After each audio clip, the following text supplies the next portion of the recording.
So now we come on the second part of the import process, that is how the import logistics is taking place, and once the import logistics is taking place, then how the custom clearance of that particular imported good is taking place.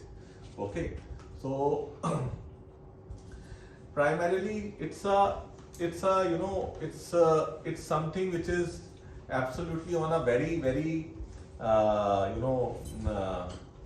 I will discuss on the aspects कि क्या क्या चीजें चाहिए होती हैं सबसे पहले ना, कि इस हम इंटरनेशनल लॉजिस्टिक्स जो हम करते हैं तो हमारे को वहां से जब चलवाते हैं मटेरियल तो क्या क्या चीजों की आवश्यकता होती है और क्या क्या चीजें हमें जरूरत है.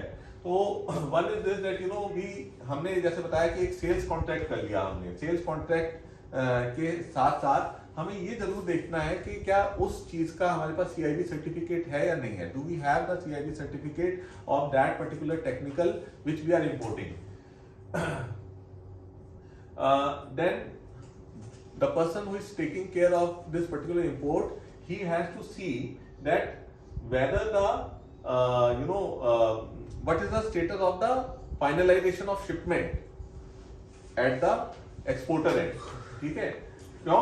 क्योंकि it is required for the advance container planning and booking of the shipping line. ये पॉइंट ये है तब है जब अगर आप FOB कर रहे हैं तो जो है आपको ये सब चीजें भी वहां से आपको शिपिंग लाइन के साथ भी डील करना पड़ेगा. ठीक है, अभी क्या है, most of our shipments we are doing on a CIF basis.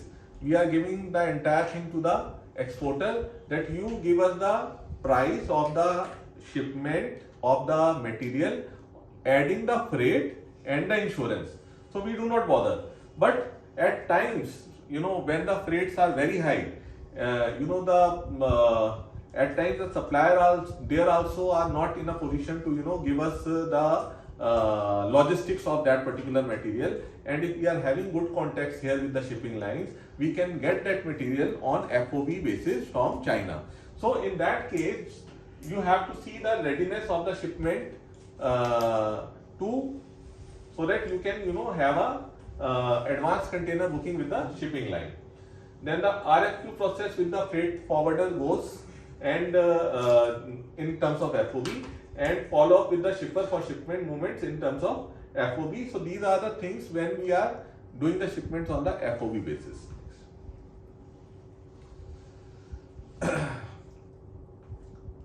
So you should be aware that the MSDS and UN certificate is the prime requirement which a shipping line takes for boarding that shipment on the ship.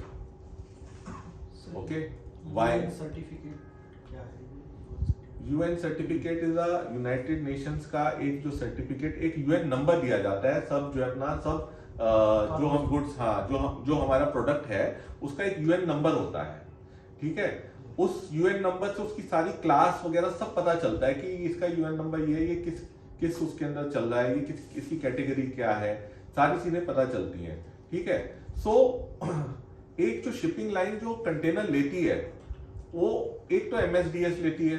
ठीक है, now we are into chemical imports आज is a hazardous cargo, मतलब haz goods की कैटेगरी में आते हैं. Hazards, non hazards नहीं है हमारे गुड्स, क्योंकि हाईली टॉक्सिक है. ठीक है, so the shipping lines, they have a dedicated space for the hazardous cargo. Some shipping line does not even take the hazardous cargo. They say that because if tomorrow some leak happens, it is going to go into the sea, and that all penalty will come back to the person, that shipping line. And in case if there is any incident on the ship, then how will they tackle that incident? For that they must have the MSDS, because the MSDS material safety data sheet contains each and everything that in case of any eventuality, how you have to take care of that particular situation. Okay, so they keep the antidotes also at the ship ready with them, so that if there is any say fire or chemical fire and their person is affected, then they ship इतने हजारों मील अंदर होता है समुद्र के, तो कहाँ जो है अपना कोई डॉक्टर को जो है अपना बोले कि मतलब ढूंढने लेके आएंगे क्या, जो अपना पोर्ट पे लगाएंगे और उसके पास लेके जाएंगे. So everything is there at available at the ship. But they should be knowing, because so many things are getting imported, कि what is exactly the first thing which we need to do in case of any eventuality. Okay. So after getting the sales order from the shipping line, shipper picks the empty container and stuff the container at their premises. Okay. So shipper will bring the empty container and he will stuff the container. Parallelly, the draft documents and the shipments are being shared with the us for the approvals of the shipping line. Now, after that container reaches at the origin port after stuffing in the factory of the exporter. Okay. Then after that the shipment will sail from the origin port. Okay, so these are the steps which are involved in movement of that particular ship from, say, any outside country, outside India, say China, to India. Next.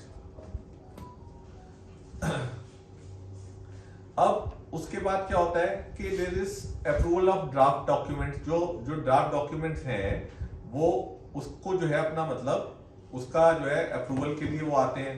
क्या उसके अंदर जो है अपना मतलब सारी चीजें जितनी भी हैं वो अप्रूवल के लिए आते हैं.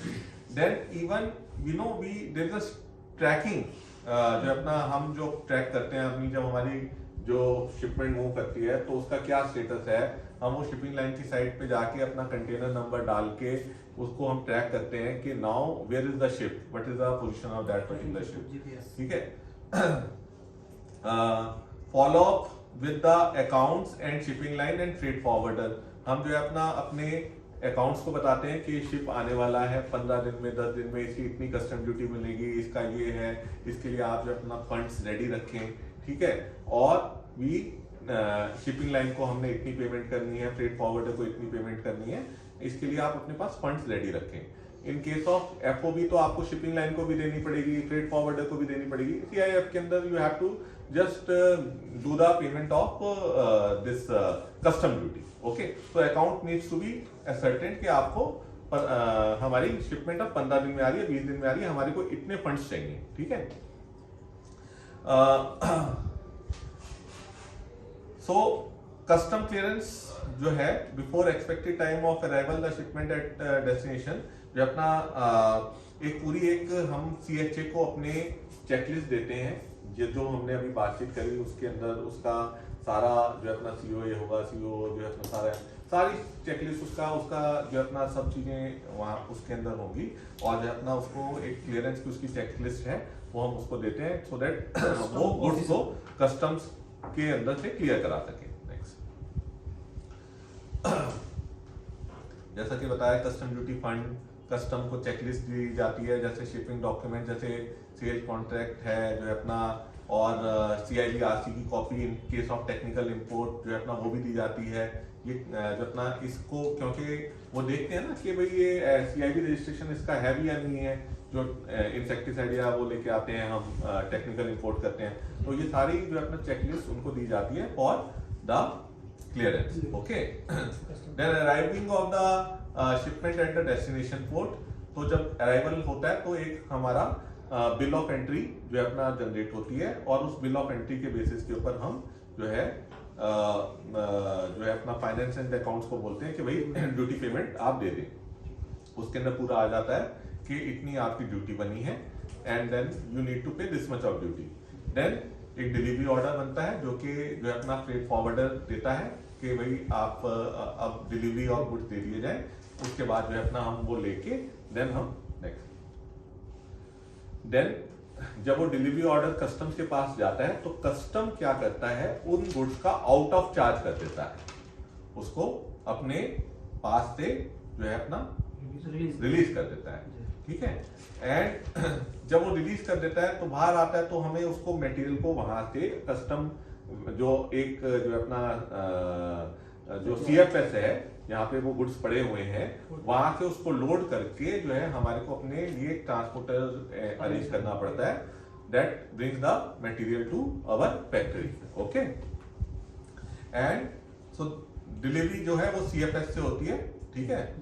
एंड जो है अपना जब हम अब क्योंकि GST आ गया है, तो जब हम वहां से गुड्स लेके जाएंगे यहाँ पे, तो हमें एक ई-वे बिल भी बनाना पड़ता है, जनरेट करना पड़ता है। वो हम यहाँ से जो हमारा ट्रांसपोर्टर लेके आ रहा है उसको हम दे देते हैं कि भाई ये ई-वे बिल आपका बन गया है, आप खुशखेड़ा फैक्ट्री या जम्मू फैक्ट्री या लुधियाना तक आप ये मटेरियल लेके आए। नेक्स्ट, जब वो गुड्स आ जाते हैं हमारे फैक्ट्री के अंदर, तो हम उसकी माइगो कर लेते हैं, ठीक है। और वह फिर उसके बाद हम उसको अकाउंट फॉर कर लेते हैं, उन सारे इंपोर्ट बिल्स को जो है अपने अकाउंट डिपार्टमेंट के अंदर, ठीक है। एक क्वेश्चन था सर। हाँ जी, हाँ जी, जो कस्टम ऑफिसर है, हाँ जी। वो किस बेस पे जो हमारा कंटेनर है उसको चेक कर सकता है खोल के? देखो, कस्टम ऑफिसर तो जो है अपना किसी भी जनरल शिपमेंट को भी मतलब they have the power to check any shipment. कोई बेसिस उसका नहीं है, अगर आप कर रहे हैं कोई भी चीज का import, so they are free to verify and investigate any this thing. They can ask the CHA that you please I want to verify this particular thing. So सबसे पहले जो है अपना एक वेरीफायर होता है, उसके ऊपर जो है अपना सुपरिटेंडेंट होता है, उसके बाद जो है अपना एक वहाँ का जो है असिस्टेंट कमिश्नर होता है। So the verifier itself can ask कि I want to see, I have this documents with me, I want to see कि ये जो चीजें इसके अंदर डॉक्यूमेंट्स में है, ये प्रोडक्ट है, आई वांट टू सी कि ये यही आया है या कुछ और आया है, I want to get the container open. So जो है अपना उसको वेरिफिकेशन जो है अपना करेगा in the presence of a CHA, देखेगा, अगर उसको लगता है सैंपल लेना है, he can even take the sample also and then he will inform that I am doing the sampling of this particular product. But primarily there is no basis कि और किस बेसिस पे कर सकता है। The custom act give the power to the custom officers to verify the goods which have been imported in India. Second, जब हम किसी सप्लायर से मटेरियल लेते हैं तो क्या वो ऐसी कोई डिक्लेरेशन अपने साथ देता है कि मींस हम कोई टेरर एक्टिविटी में इन्वॉल्व नहीं है, या ऐसा कोई इलीगल काम हम नहीं कर रहे हैं? बिकॉज ये एक मैं कंपनी में था, तो वहाँ पे जो हमारा कस्टमर था उसने ये डिक्लेरेशन हमारे से मांगी थी कि आप यहाँ से एक्सपोर्ट किया होगा आपने। हाँ, तो क्या जो आपके सिक्योरिटी गार्ड हैं क्या वो प्रॉपर ट्रेंड हैं एट द टाइम जब वो स्टफिंग होती है, तो क्या वो उसका रिकॉर्ड रखते हैं? और प्रॉपर उन्होंने पूरी चेकलिस्ट और एक डिक्लेरेशन मांगी थी हमसे, यूरोप में हमने एक्सपोर्ट किया था। हाँ, तो एक्सपोर्ट के अंदर क्या होता है, कई कंट्रीज के अंदर जब एक्सपोर्ट होता है तो कई कंपनीज जो है ना इंडियन, हमने जैसे हमारी set like you have done ISO 9001, yes. okay, so you are you are trained in ISO activity, okay. Similarly export का एक प्रोसीजर है, एक्सपोर्ट की जो स्टैकिंग और लैशिंग है और रैकिंग है और चोकिंग है उसका भी एक प्रोसीजर है। एक्सपोर्ट जो जा रहा है वो सपोज कर लो एक्सपोर्टर ने वहां से कहा कि मेरे को तो जो है अपना ये मटेरियल इस बॉटल में चाहिए, तो इंडियन तो कहेगा कि हाँ जी मैंने तो ये बॉटल के अंदर कर दिया और सारी चीजें वहां, तो उसके लिए कई बार बहुत इंपॉर्टेंट होता है कि भाई वहां तक पहुंच के जो है ना पता चले कि ये बॉटल ऐसी नहीं थी, तो वो एक जो है अपना यहाँ पे एक एजेंसी को डिप्यूट कर देते हैं, सिक्योरिटी एजेंसी नहीं जो है अपना सुपरवाइजिंग एजेंसी के लिए, जिसका के अगर वो सर्टिफाइंग वो एजेंसी सर्टिफाई करेगी कि मैंने ये चेक कर दिए इसको, और वो ये भी कहते हैं कि at the time of loading of this particular goods on the in the container, that time जो है अपना वो certifying agency should be there, वो देखती है, वो सर्टिफाई करती है, देन उसका सर्टिफिकेट अगर नहीं होगा तो वहां पे वो गुड्स को रिसीव नहीं करेंगे। So this is the procedure of how it goes in exports. Next, तो ये ऐसा कि मैंने बताया कि आप कस्टम के अंदर हमने अपने शिपमेंट की ट्रैकिंग करनी है, तो आइस गेट एक के ऊपर ये ट्रैकिंग होती है। ये जो है अपना हम अपना बिल ऑफ एंट्री नंबर डालते हैं, उससे हमारा शिपमेंट का जो है अपना स्टेटस पता चल जाता है। नेक्स्ट, ये सारे वही है ट्रैकिंग रिजल्ट्स, कहाँ पे है जो है अपना डेस्टिनेशन पे, कहाँ किस तरफ है, कौन से टर्मिनल पे है, अराइवल कब होगा, डिपार्ट क्या हुआ था, सारी चीजें आती हैं। नेक्स्ट, तो पोस्ट शिपमेंट जो है अपना जो डॉक्यूमेंट्स रिक्वायर्ड है, जब शिपमेंट वहां से हो गई तो जो है अपना कौन कौन से डॉक्यूमेंट्स रिक्वायर्ड है, वो है कमर्शियल इनवॉइस चाहिए, packing list, certificate of analysis, insurance certificate if CIF, COBL चाहिए हमारे को, MSDS चाहिए, मैन्युफैक्चर इनवॉइस चाहिए और CIP रजिस्ट्रेशन यहाँ पे क्लियरेंस के लिए चाहिए। ठीक है, जब ये क्लियरेंस हो गई उसके बाद जब हम यहाँ पे अपने फैक्ट्री के अंदर ले आए तो जो है अपना हमारे को अपनी माइरो एक्टिविटी करनी है, हमारे को गुड्स को माइरो के बाद एक माइरो करनी है, अकाउंट कॉल करना है, तो ये सारे जो है अपना हमारे को ये चीजें चाहिए। उसके अंदर हमारी आप